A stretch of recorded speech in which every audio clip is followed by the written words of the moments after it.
मेरी जन्मभूमि रोहतक नगरी है। मेरा एजुकेशन सारा कंप्लीट रोहतक से ही है। बीएड एमएड ट्रिपल एमएससी में रही हूँ और पीएचडी पास्ड आउट, देन आपके सामने हूँ। एक बात मैं आपसे करना चाहूँगा, इतनी एजुकेशन और उसके बाद आपने संन्यास धारण किया, या संन्यास धारण करने के बाद आपने एजुकेशन को भी बढ़ावा दिया है, और एजुकेशन के साथ साथ साधु समाज को किस प्रकार से जोड़ते हैं, कितना एजुकेशन की भी ज़रूरत है? क्योंकि कई बार उंगलियां उठाई जाती हैं कुछ लोगों के द्वारा, शायद जो सनातन धर्म के ऊपर उंगलियां उठाते हैं कि साधु सन्यासी हमेशा नशे के लिए ही जाने जाते हैं, नशा बहुत करते हैं वो लोग, या फिर उनका जो पहनावा या फिर वो होता है। हालांकि आप लोग बैठ रहे हैं, महाराज जी को तो मैं जानता हूँ नशे के एकदम विपरीत हैं महाराज जी, और हमेशा आवाज़ उठाते हैं, तो क्या आप थोड़ा सा नीचे हो जाइए भाई जी, डाउन है तो हो जाए। अच्छा, तो मेन जो आपने कहा नशे के रिगार्डिंग आपने बात की है, एक सन्यास की बात की है, आपने एक एजुकेशन को और सन्यास को जोड़ा है। तो सबसे मैं कहूँगी कि प्रथम तो ABCD जो पढ़ाई लिखाई है वो सन्यास की ये है कि मन के त्याग को सन्यास कहा जाता है महाराज। मात्र वस्त्र परिवर्तन कर देना सन्यास नहीं है, मन के बदलाव का सन्यास है।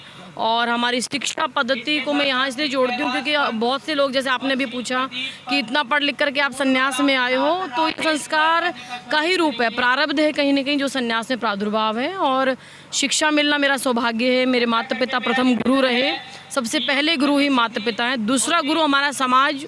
जितने भी हमारे समाज में शिक्षा पद्धति से जुड़ते हैं हर कोई गुरु है समाज में। इवन मुर्दा भी कहीं ना कहीं गुरु माना जाता है। और गुरु गोरखनाथ जी से जो ये संन्यास पद्धति या भगवान शिव से जो संन्यास पद्धति चलती है, तो मन के बदलाव के साथ साथ सामाजिक बदलाव जो संत समाज साधु करता है, तो वो कहीं ना कहीं इसकी बहुत बड़ा एक रीढ़ है। लेकिन आज की जो युवा पीढ़ी है वो सन्यास को कुछ और नज़रिए से ले सकती है, या नशे को लेकर के उस लाइन में भी बहुत सारे लोग आते हैं कि सुल्फा, अफीम, गांजा ये सब चीज़ें चल रहा है।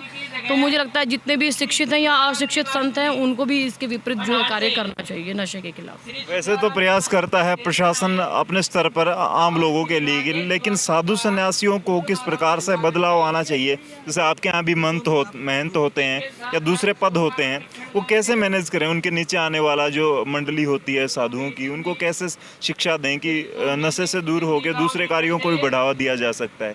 आप लोग एजुकेशन के भाई जी ऐसा है, मैं बताऊं, हमारे सन्यास में जो सुल्फा पिया जाता है या एक नशे का प्रचलन है अफीम का, अमल का, तो वो कहीं ना कहीं जो एक ये दम लगाते हैं वो कहीं ना कहीं साधु का श्रृंगार माना जाता था और वो साधु के लिए था। लेकिन जो गृहस्थी लोग आसपास संतों के पास बैठने लग गए तो उसका आनंद वो भी लेने लग गए। साधु उस चीज़ से आनंद को परमानंद पा जाता है क्योंकि उसको अपनी जगह जीवन में एक लक्ष्य बनाना है, परमात्मा का भजन। और वो धीरे धीरे संतों के सानिध्य से लगाओ, या मैं कहूँ कि उनका स्वयं का भी टेस्ट रहा होगा जिसके कारण वो लोग वहाँ बैठते हैं और उस चीज़ का जो है अमल का आनंद लेते हैं। लेकिन संतों को प्रयास ये करना चाहिए कि वो अपने तक सीमित रखें। प्रथम पहली तो बात यही है, पहल यही होनी चाहिए साधु की कि वो स्वयं ना पिएं।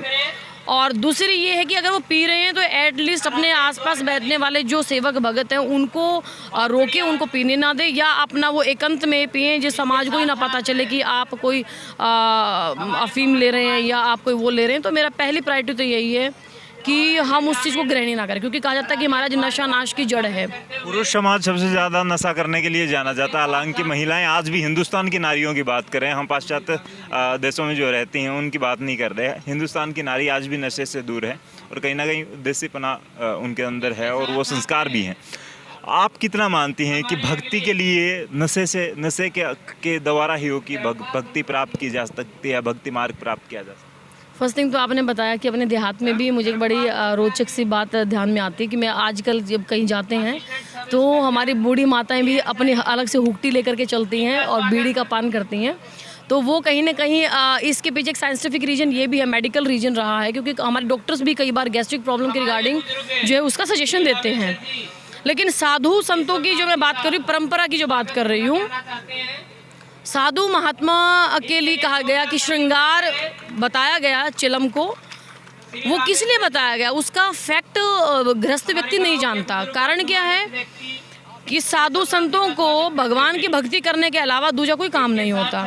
तो मन को स्थिर करने के लिए, एकाग्रचित करने के लिए कि हमारा ध्यान we have to be point on a single one, कि we are concentrating on one thing, कि हमें एक चीज़ पे कंसंट्रेट होना है, we are not want to be divert in another direction. तो फॉर कंसंट्रेशन आई थिंक, तो उन्होंने कहा कि अब हमारे आप साइंस में किसी भी डॉक्टर से पूछिए आपका, जो हमारे ब्रेन में न्यूरॉन सेल्स होते हैं, हम कोई स्मोक करते हैं, खासकर अपना सुल्फा जो होता है या अमल होते हैं, अमल में तो इतना नहीं होता, सुल्फे में होता है, तो वो हमारे जो न्यूरॉन सेल्स हैं ब्रेन के, उनको कहीं ना कहीं रिलैक्सेशन देता है, कहीं ना कहीं एक जगह कि उनको स्थिति को कंसंट्रेट कर देता है, कांस्टेंट कर देता है, जिसके कारण साधु जहाँ बैठ गया, जहाँ ध्यान लगा लिया, तो उनको वो कंसंट्रेशन बनी ही रहती है, माने इन्फिनिटी लगातार बनी रहती है। That's why they were taking on that time. But अब जो सिस्टम आ गया है वो साधुओं का भी मैं कहूँ कि टेस्ट बदल गया है। वो वाली जो सिद्धता है कहीं ना कहीं विराजमान ना हो करके वो अपनी संख्या बढ़ा रहे हैं। अब या कहूँ कि पब्लिकली काफ़ी लोग हद तक इसका जो है पान करने लगे। तो मैं हाथ जोड़ के निवेदन यही है, हमारे पहले जो गुरुजन हैं, बड़े हैं, संत समाज है, कि वो ले भक्ति के मकसद से अगर लेते हैं तो वो भी एकांत में लेवें, क्योंकि उससे समाज पे बहुत बड़ा गहरा असर पड़ता है। युवा समाज डेफिनेटली साधु से प्रभावित होगा। पढ़ी लिखी ज़्यादा है इसलिए मैं आपके साथ ज़्यादा बात कर रहा हूँ, शायद आपको ओड भी ना लगे, लेकिन मैं आपके साथ एक बात इसका भी, आपने अभी बताया कि थोड़ा सा कंसंट्रेशन के लिए, ध्यान के लिए नशे की ज़रूरत है, लेकिन आप जैसे योगियों से ही सुनते हैं, बड़े बड़े मनीषी उनसे सुनते हैं कि योग से बड़ा तो ध्यान कोई नहीं है। योग में एक बार चला जाता है तो उसके बाद आदमी कितने व्यक्ति अपने हर इंद्री को काबू में कर सकता है। तो नशा योग से बड़ा हो गया, या फिर योग के माध्यम से आप भक्ति मार्ग नहीं पा सकते? मैं बहुत डेफिनेटली, आपने बहुत अच्छा क्वेश्चन किया है यहाँ पे। मैं आपको पहले एक बात बता दूं कि मैं इस चीज़ को अगर ध्यान में अगर नशे का थोड़ा बहुत प्रयोग है तो उस शब्द को मैं नशा नहीं कह सकती, बिकॉज अगर आप देखेंगे कॉरेक्स है, उसके अंदर अल्कोहल की क्वांटिटी प्रेजेंट होती है, और हमें खांसी होती है, कफ होती है, तो on that time we are what taking cough syrup लेते हो आप, और उसके अंदर अल्कोहल कंसंट्रेशन प्रेजेंट है, बट डाइल्यूशन का डिफरेंस है वहाँ पे, कि आप एक बोतल शराब की लीजिए, उसमें अल्कोहल कंसंट्रेशन देखिए, और दवाई में अल्कोहल कंसंट्रेशन अलग अलग होती है। लेकिन जब हम उसको सीमित मात्रा में लेते हैं, माने हमारे शरीर के लिए जितनी आवश्यकता है, तो वो दवाई रूप है।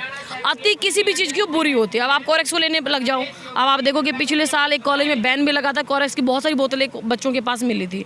वो किसका कारण है? वो लास्ट में नशे का रूप ले लेता है। तो तात्पर्य मेरा ये है, और आपने जो क्वेश्चन इसको रिलेट किया कि योग में भी बहुत सारी ऐसी सिद्धियां जो साधु पा सकते हैं, या कंसंट्रेशन है, भगवान का भजन कर सकते हैं, डेफिनेटली योग तो महाराज की कहूँ कि वो एक अंतिम पौड़ी ऐसी है, सरल भी है, अंतिम भी है, बट उसमें जो सबसे मेन है कि प्रैक्टिस मेक मैन परफेक्ट, कि जब तक अभ्यास नहीं होगा महाराज हम परफेक्ट नहीं होते हैं। चाहे कोई भी हो, चाहे आप ड्राइविंग सीख रहे हैं, कुछ भी है, प्रैक्टिस के बिना सब कुछ अधूरा है।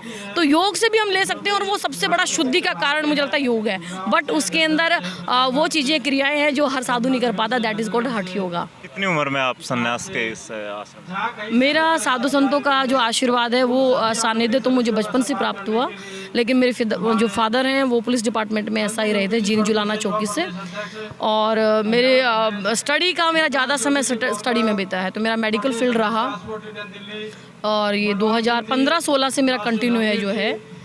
कितनी उम्र रही होगी तब? On that time 25-26 years. अभी करंट में मैं 33 चल रहा है रनिंग में। मेडिकल की आप स्टूडेंट रही हैं। दूसरी बात करें कि 24-25 आपने उम्र बताई, उस दौरान 25-26 की साल में आप इससे आश्रम से जुड़ी, यानी कि संन्यास आश्रम से। एक मेडिकल का स्टूडेंट, और इतनी उम्र होने के बाद हर समझ आ जाती है, फिर भक्ति मार्ग को चुनना।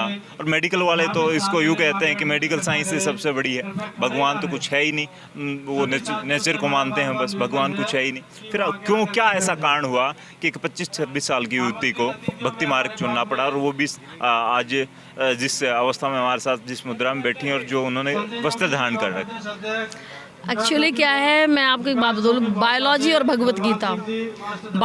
भगवत गीता मेरा जुनून रहा मैं कहूँ, और बचपन से कहते हैं एक संस्कार होता है हर व्यक्ति के अंदर। अब छोटा सा मैं उदाहरण देती हूँ, आपने साइंस की बात कही है, इट इज़ वेरी क्लियर कि हमें जो दिखता है वही है, साइंस में जो नहीं दिखता वो नहीं है।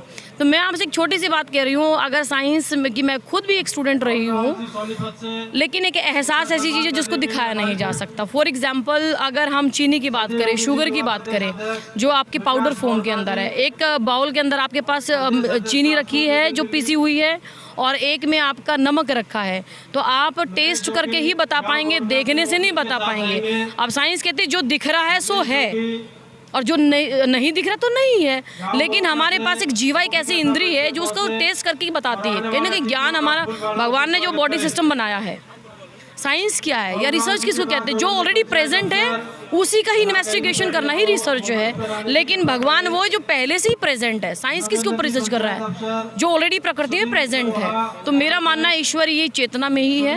आप हम सब में ईश्वर विराजमान है, जो चेतना आज चल रही है, जो बोल रहे हैं। So everywhere is the God. So